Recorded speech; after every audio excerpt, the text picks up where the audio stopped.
Perkenalkan, kami dari kelompok 8 ingin mempresentasikan hasil diskusi kami tentang pelayanan sosial dan kemanusiaan di masyarakat. Saya ingin memperkenalkan kelompok kami dengan saya sendiri, Kuratua Imin Salsabila. Saya Ipang Ayu Safitri. Saya Luki Afnida. Saya Elvi Windawaria. Saya Anissa Eka Nuriskianti. Dan saya Mila Kasa Kinana.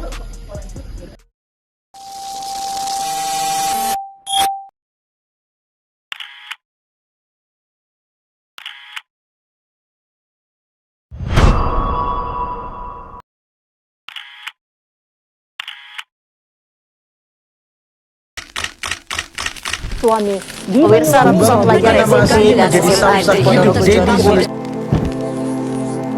Nah, berita-berita tadi itu adalah masalah kesejahteraan sosial. Lalu, apa sih kesejahteraan sosial itu? Kesejahteraan sosial merupakan salah satu respon yang telah berupaya untuk memenuhi kebutuhan masyarakat.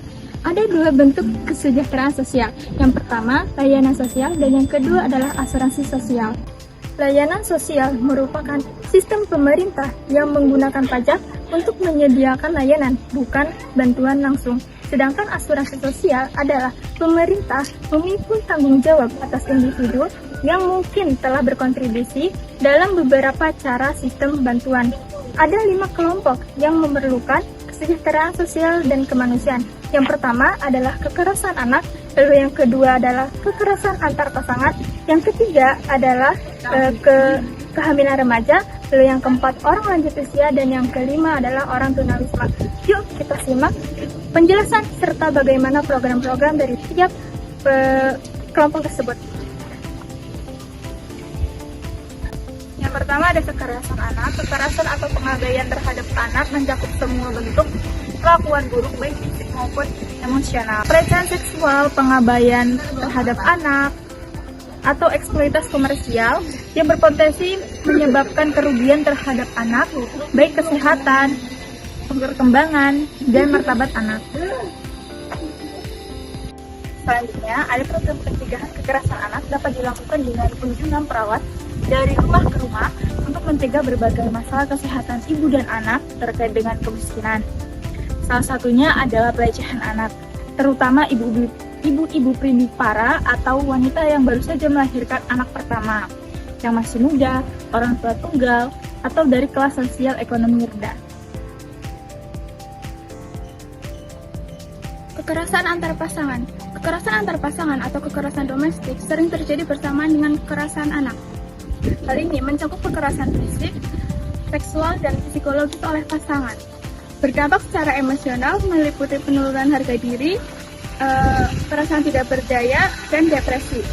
Anak-anak yang menyaksikan kekerasan di rumah berisiko tinggi mengalami hubungan yang kasar saat dewasa. Ada dua cara untuk mencegah hal ini, yaitu mengajarkan remaja keterampilan hubungan yang sehat dan melibatkan pria dalam kampanye untuk mengubah persepsi tentang maskulinitas dan peran gender. Kehamilan remaja. Kehamilan remaja memiliki resiko bagi kesehatan dan ekonomi dan sosial yang signifikan.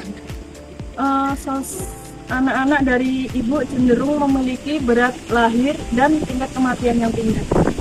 Para ibu muda seringkali putus sekolah sehingga hidup dalam kemiskinan dan mungkin bergantung pada bantuan publik.